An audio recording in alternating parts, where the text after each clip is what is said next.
안녕하세요. 예비역 육군소장 김효수 박사입니다. 오늘도 국난을 극복한 이순신 장군의 리더십에 대해 말씀드리겠습니다. 목포 앞바다에 있는 고하도에서 수군을 재편성하고 겨울을 지낸 이순신 장군은 무술년 2월 17일에는 수군 진영을 다시 강진 앞바다에 있는 고금도로 이동을 합니다. 고금도는 장흥반도 남쪽에 위치한 군사적 요충지였습니다. 사면이 산으로 둘러싸여 적을 정찰하기에 적당했으며 수군 진영이 설치된 덕동과 묘동 일대는 그 형세가 기묘하여 적을 공격하기에 용이한 지형이었고, 만일 적이 공격해 오더라도 수비하기에 좋은 지형이었습니다. 특히 서만에는 농지가 많아 군량을 확보할 수 있었으며 피난민을 수용하여 농사를 짓게 할 수가 있었습니다. 이순신 장군이 목포의 고하도에서 강진의 고금도로 함대를 이동시킨 이유는 수군을 재건했기 때문에 지난날과 같이 외적을 공격할 전투력이 있었고, 권위시의 군대가 순천 지역에서 성을 쌓고 그 근처의 백성들을 약탈하고 있었으며, 봄이 되면서 외선들의 활동이 증가되자 이를 견제할 필요성을 느끼면서 수군 진영을 이동했습니다. 특히 지난해에 천안 북방의 직산 전투와 명량해전 이후의 왜군 활동을 분석하고 남해안 800리에 둔거하고 있는 외적들의 활동을 기초로 외적을 경면하기 위한 전략적 군사 이동을 한 것이었습니다. 이순신 장군은 고금도로 수군 진영을 이동한 후에도 해로 통행첩 제도를 계속하여 군량을 확보했으며 군간민을 동원하여 소금을 굽고 때로는 고기를 잡아 판매하여 거기서 얻어지는 돈으로 구리와 철을 사들여 무기를 만들었으며, 나무를 베어 전선을 만들면서 군사를 모으고 훈련을 실시했습니다. 고금도로 진영을 옮기면서 운주당을 새로 지어 군사들과 재반 계획을 논의했으며, 외적에 관한 보고는 한밤중이라도 비밀리에 하도록 했습니다.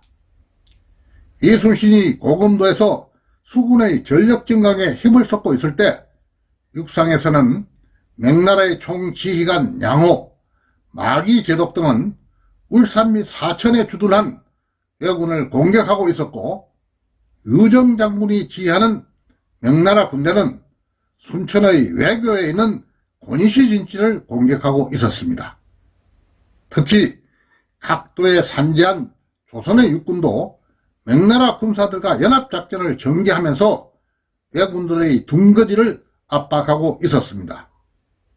한편 이순신 장군과 연합함대를 구성하기 위해 정유년에 강화도에 도착했던 진인은 이순신이 고금도로 진영을 옮긴 지 5개월 후인 무술년 7월에 500여 척의 전선과 군사 5천여 명을 거느리고 고금도로 이동을 합니다.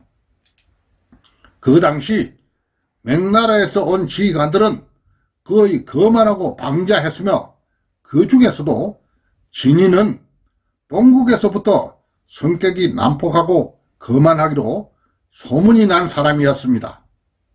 유성룡은 징비록에서 임금께서 청파들까지 나와 진인을 전송했다.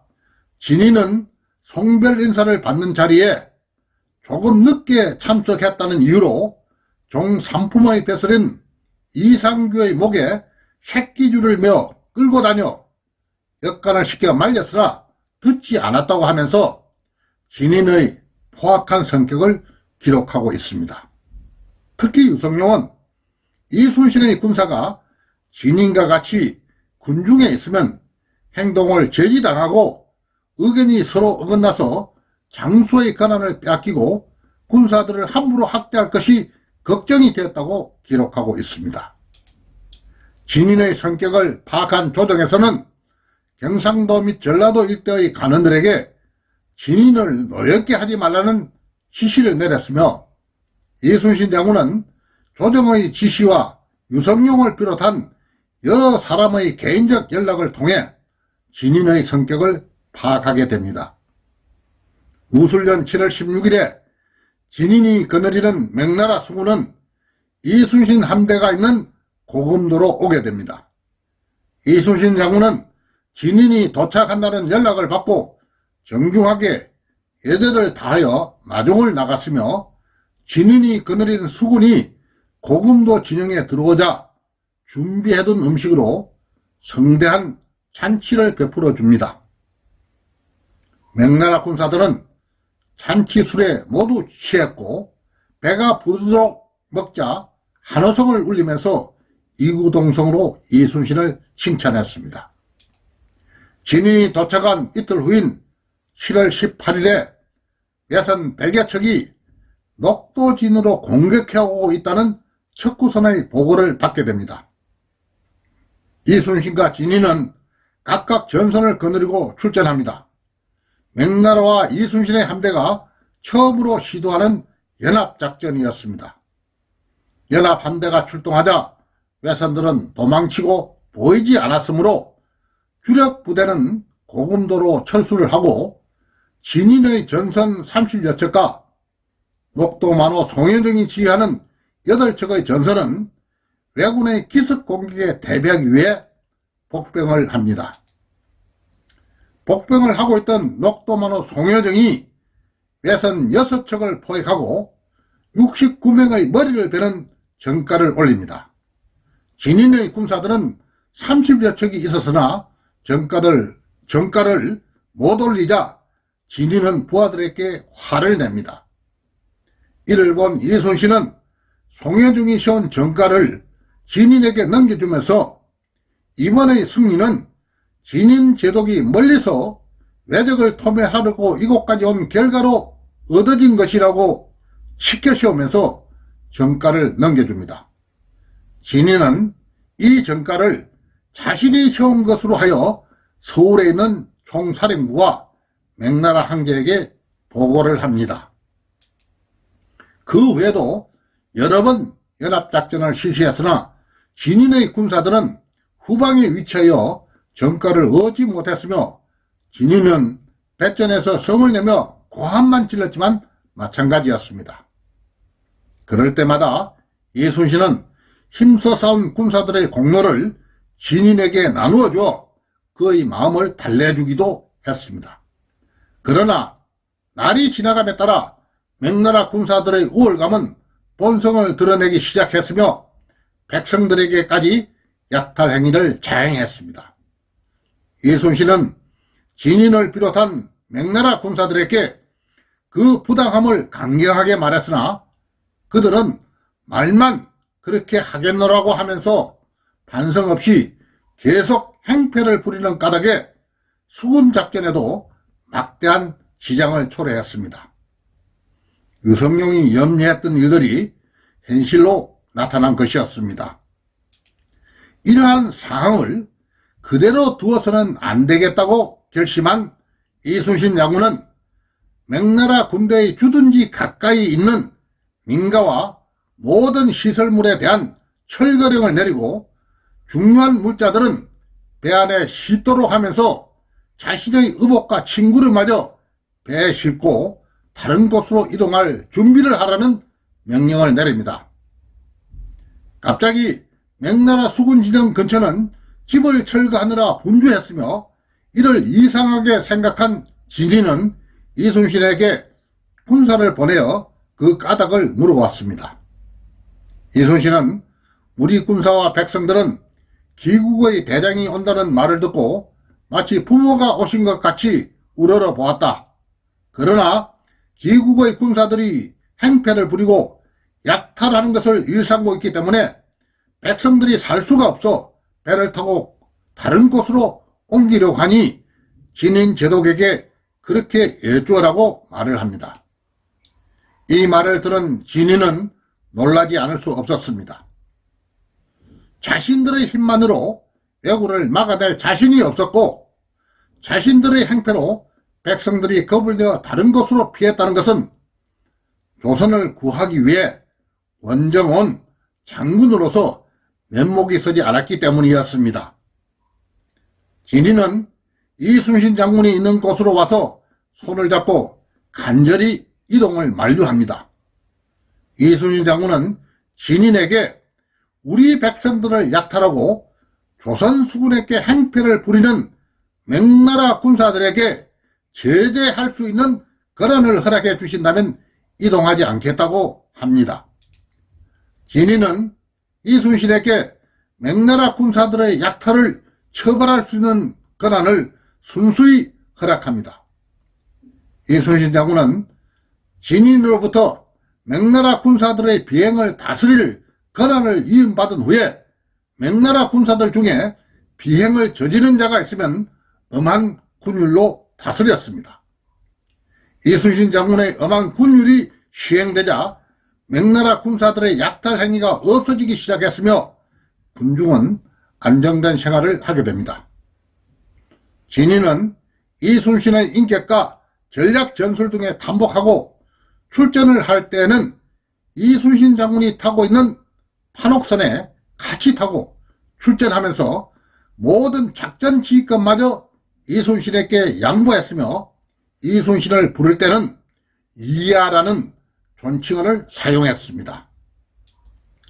이순신 장군은 능란한 외교와 리더십을 발휘하여 명나라 군사들로부터도 신뢰와 존경을 받았으며 조명연합 수군을 지휘한 명장이었습니다.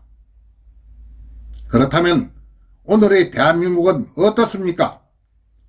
청와대가 한일 군사정보보호협정 지소미아를 종료한다고 결정을 발표하면서 미국의 이해를 구했고 미국도 이해했다고 밝혔지만 미국 정부 관계자들은 청와대 설명에 대해 사실이 아니며 거짓말이라고 했습니다.